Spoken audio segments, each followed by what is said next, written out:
Come with me. What happened after changed all their lives, but not in the way she expected. Before we go any further, we'd love for you to hit that subscribe button. Your support means the world to us, and it helps us bring you even more powerful stories. Now, let's begin. Snow hit the windshield in thick, angry sheets when Marcus Reed spotted them. A woman in a pale winter coat stumbled along the shoulder of the mountain road, dragging two kids through the snow, while another boy sagged in her arms. Her hair was crusted with frost. The kids' faces were red and raw, their scarves stiff with ice. Wind shoved at them like it wanted them off the earth. Marcus eased his old truck to the side and killed the radio. For a second he just stared. People in this town crossed the street to avoid him. They called him the broke widower in hushed jokes at the diner. But watching that boy's head loll back, he felt the same sharp punch in his chest as the night his wife died. He grabbed his coat, stepped out into the storm, and the cold slapped the breath out of him. "Ma'am!" he shouted, boots crunching through the drifts. "You can't be out here." She jerked back like he was the danger. Her grip tightened on the kids. "We're fine," she yelled, voice shaking. Her eyes flicked to his dark skin, then to the beat-up truck, then to the empty road. "Keep driving." One of the girls tried to stand straighter, but her knees wobbled. The boy in the woman's arms gave a weak sound, then went quiet. His gloved hand dangled, fingers stiff. Marcus felt his pulse spike. He stepped closer, palms open, trying to look smaller, softer, anything but threatening. Snow collected on his lashes. "He is not fine," Marcus said. "Look at him." The woman's gaze dropped to her son's face. For a heartbeat she seemed to leave her body. Fear, pride, and every warning she had ever been taught about strange men fought on her features.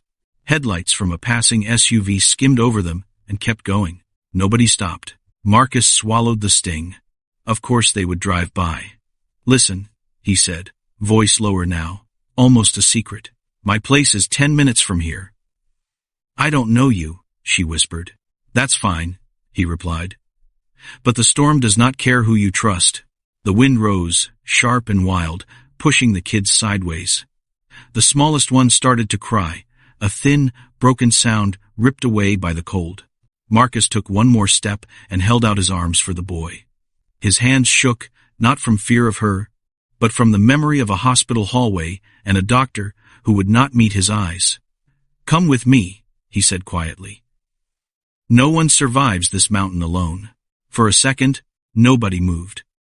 Snow hissed against the guardrail. Down in town, the same people who joked that Marcus was useless sat in warm living rooms, not knowing he was out here arguing with death for strangers. He refused to step back. The boy in her arms gave a soft exhale. That was what broke her. She nodded once, tiny and defeated. Marcus stepped forward fast and lifted the child with careful hands. The weight startled him. Kids were never this still. The woman gathered the others and followed, boots sinking deep into the snow. Her breath came in quick, panicked bursts. The younger girl clung to her sleeve, slipping every few steps. Marcus pushed the truck door open and helped them inside. The interior smelled like old coffee and engine grease. His daughter's sketchbook lay on the floor. A grocery bag with canned soup rolled under the seat. The woman hesitated again, scanning everything, running through fear, suspicion, hope, and exhaustion in just a few seconds. Marcus started the engine. It coughed once before rumbling awake. He leaned forward, squinting through the storm, as the wipers smeared white powder across the glass. The boy's head rested on Marcus's shoulder. His breaths were shallow, spaced too far apart. Marcus kept one hand steady on him while steering with the other. As they crawled up the road, the woman finally spoke. Her voice felt tired enough to collapse. "My name is Laura. We were on a ski trip. The car slid off the turn. I lost my husband in the chaos. Someone pulled him out. But they didn't see me, and the kids. I walked for hours, trying to find anyone." Marcus nodded. He knew these roads. Once winter took them, it swallowed mistakes whole. You picked a rough night to fight the mountain. She let out a weak, humorless breath. I didn't have a choice. The little girl in the back seat whispered, Mom, my hands hurt. Marcus adjusted the heater. Warm air trickled out slow at first, then stronger. The girl held her palms in front of the vent, watching them redden. The other child leaned against Laura's arm, eyes half closed. Marcus kept driving, slow but determined. Every few seconds, he glanced at the unconscious boy. The bruising around his cheekbone looked fresh. The cold had leached color from his lips. Marcus felt a pulse of fear. He tapped the gas, pushing the truck harder even as the tires slid. Small houses sat buried on either side of the road. Porch lights flickered behind curtains. People were awake, warm, unaware of the storm hollowing out a family in the back of his truck. Marcus heard the rumors those same neighbors spread about him. The man who failed his career. The widower who couldn't keep things together. The guy who turned brilliant ideas into dust after grief swallowed him. He tightened his jaw. Tonight wasn't about reputation. It was about getting 4 strangers past a storm that didn't care about any of them. The truck hit a bump, jostling everyone. Laura flinched. Marcus steadied the boy again, murmuring something quiet and steady to keep himself focused. Laura watched his hands. Something shifted in her expression. Not trust, not yet, but recognition that this man was fighting hard for her children. They turned onto a narrow dirt road. The truck groaned its way up the incline, headlights cutting through swirling snow. Marcus's cabin appeared at the top, small and dark except for a faint glow from the living room window. His kids were inside waiting for dinner that hadn't been cooked yet. He pulled up close to the porch and killed the engine. Silence wrapped around them except for the wind scraping at the walls. Marcus looked at Laura. Let's get them in. The heat will hit fast inside. She nodded, eyes bright with worry and something closer to fragile hope. Marcus pushed the cabin door open with his shoulder, carrying the unconscious boy inside. Heat rushed out, thick and welcome. A lamp glowed near the couch, and the faint smell of wood smoke drifted through the room. His daughter, Lily, stood from the table fast, eyes widening when she saw the family. His son, Caleb, froze mid-step with a pot in his hands. It's okay, Marcus said. We've got guests. Grab blankets. Lily moved first, quick and quiet, pulling 2 quilts from the closet. Caleb fetched towels from the hallway, his jaw tight with worry. Laura guided her other kids in behind Marcus. Legs unsteady, faces thawing in the warmth. One of them let out a tiny gasp as the heat hit her fingers. Marcus laid the boy on the couch. He removed the kid's icy gloves, rubbing warmth back into stiff palms. Laura knelt beside him, brushing wet hair from her son's forehead. Her breath trembled. Marcus checked the boy's pulse again. Still low, still too slow, but steady enough to work with. He wrapped him in blankets and angled the space heater toward him. Lily handed the younger girl a mug of warm water. The child cupped it with both hands, shoulders shaking from the shift in temperature. Caleb placed another mug in front of the older sibling, who whispered a soft thank you, voice thin from cold and fear. Marcus moved around the room with practiced motions. Water on the stove, towels warming near the heater, boots placed by the door, so the snow didn't pool across the floor. He watched for signs of shock in the kids. He watched for any sign the boy might slip deeper into danger. He kept his hands moving because stillness made space for the memories he avoided. Laura finally spoke, voice raw. I thought we were going to die out there. Marcus knelt beside her. You kept walking. That's why you're here. She looked at him, really looked. Windburned face, eyes still sharp even through fear. Why did you stop? She asked softly, like she wanted the truth behind the truth. Marcus shrugged, slow and honest. Because someone once stopped for me when they didn't have to. His throat tightened for a second, but he pushed through it. I wasn't losing another family to this mountain. Laura's shoulders fell, relief mixed with something heavier, something closer to guilt for hesitating earlier. She glanced around the cabin.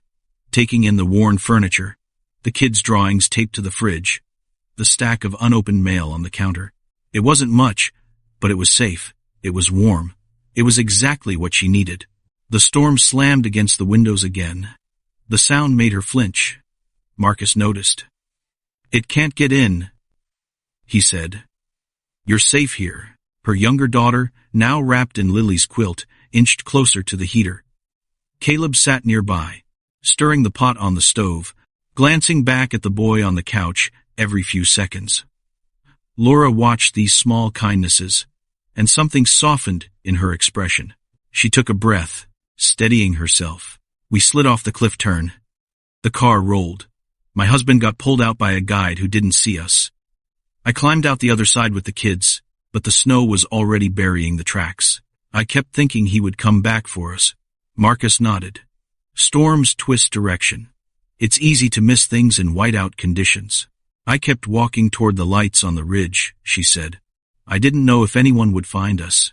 Well, Marcus said quietly, adjusting the blanket around her son. I did. For a few seconds, nobody spoke. The only sound was the soft hiss of the heater and the slow, fragile breathing of the boy on the couch. Laura wiped her face with her sleeve, catching tears she didn't want the kids to see. Thank you, she whispered. I don't know how to repay you. Marcus shook his head.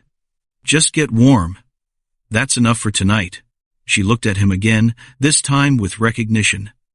Not fear. Not doubt. Something closer to respect, growing slow and steady. Dawn pushed a faint gray light through the curtains when the boy finally stirred. His fingers twitched under the blanket. Laura leaned over him, hand shaking as she touched his cheek. A thin breath escaped her, half sob, half prayer. Marcus watched the color returning to the kid's face. It wasn't perfect, but it was enough to act fast. We need your husband's number, Marcus said quietly. He's looking for you. Let me bring him here. Laura nodded and pulled a damp scrap of paper from her coat pocket. Her handwriting was smeared, but the number held. Marcus stepped into the kitchen, dialed, and waited. The call connected immediately. A frantic male voice burst through, begging for answers.